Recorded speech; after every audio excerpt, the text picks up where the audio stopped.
Well, more tributes continue to pour in for a former deputy president of the Senate, Ibrahim Mantu, who died and was laid to rest in Abuja on Tuesday. The Senate caucus of the People's Democratic Party, PDP, says Mantu's death has robbed the country of a consummate Democrat and patriot who was a two-term deputy Senate president. Senate Minority Leader Ibrahim describes Mantu as not only a fine legislator, but also one of those that pioneered the re-engineering process of the Nigerian parliament at the beginning of the Fourth Republic.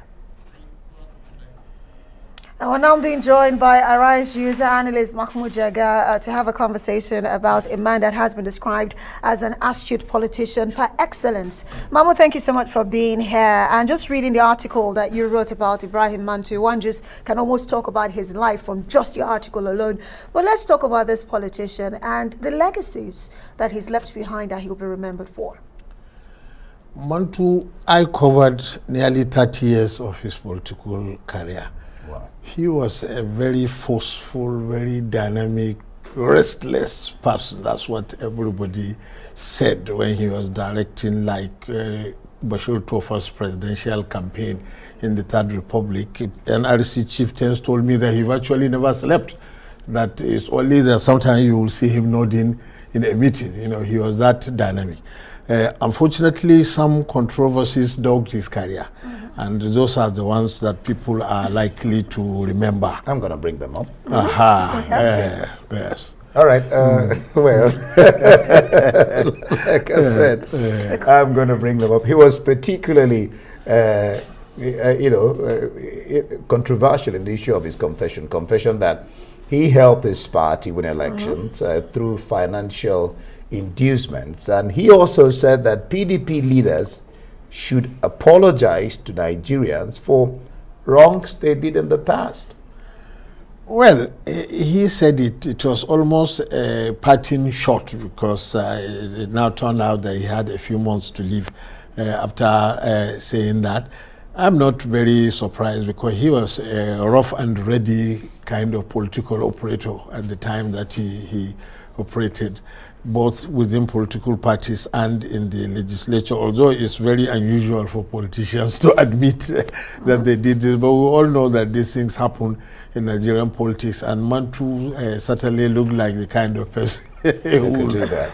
Right. And of course, if you look at the whole confession about the manipulation of our electoral process, I want us to flip it and talk about how does this, really help us in terms of deepening our democracy, because the truth is when you get these confessions, you know that okay, there are problems here, maybe we can do better moving forward. Well, it's true. He mentioned some specific problem areas, not that we didn't know them, like that politicians are able to bribe electoral officials and connive with them.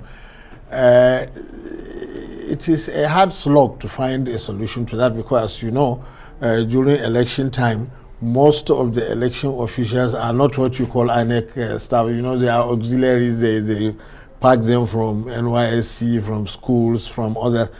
Although it was a good innovation when the NYSC was brought in because youth corpers tend to be idealistic and it's not as easy to bribe a youth corper maybe as it is a civil servant or a primary school teacher. But still the problems remain because the politicians deploy horrible amounts of money. And in these times of economic crisis, there are not many people who buying is still a challenge. Exactly, it is. Right. He was also, you talk about all his sides, you can't say one and leave the other.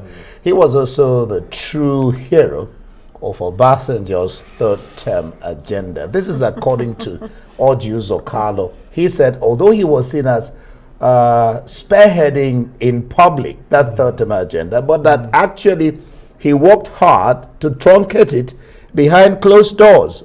What says you? That statement by Odiuso Carlo is a very strange statement because these things happened in 2005 and 2006. As Deputy Senate President, Mantu was the chairman of the Joint National Assembly Committee on Constitutional Reform. And there were allegations that that committee was going to insert the third-term agenda into the Constitution. And really, after a retreat that they did in Port Harcourt, the committee came out with a report recommending that the 2-term tenure limit in the constitution should be removed for the president and the governors. So it's strange to try to rewrite that history now as if... well, Obasanjo himself has joined others in actually just, you know, commiserating with the family members. And he said that, according to him, he said Mantu used democracy to foster peace in Nigeria. But let's talk about this man who has died now. And the fact that he was part of those who eventually moved around from one political party to another. Let's talk about his ideology as a politician, if he had any, really.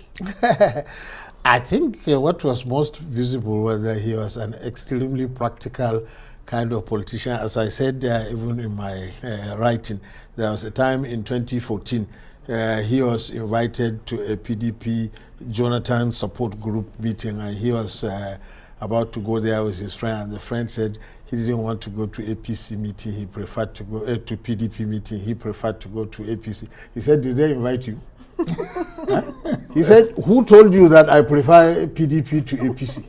But if you are a politician, it is the person who invites you, that's where you go. You don't just go where you like, it is where you are invited. So I think the summary of it is that he was an extremely practical kind of Nigerian politician. Yes. All right, now let's talk about that.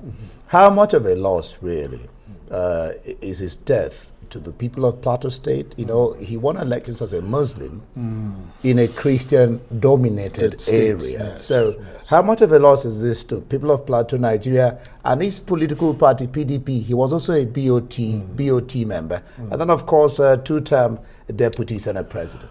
You know, it was a phenomenal achievement because Plateau State, unfortunately, is one of the states where interreligious relations are particularly poisoned, as we saw recently with this massacre that took place. But the people in Plateau Central apparently do not see Mantu through religious color. He was such a practical, down-to-earth politician, well connected to the grassroots, and he was elected to the Senate twice. From that Christian, overwhelmingly Christian constituency, even though he was a Muslim. So it speaks to his political abilities and strength and his abilities to reach out really.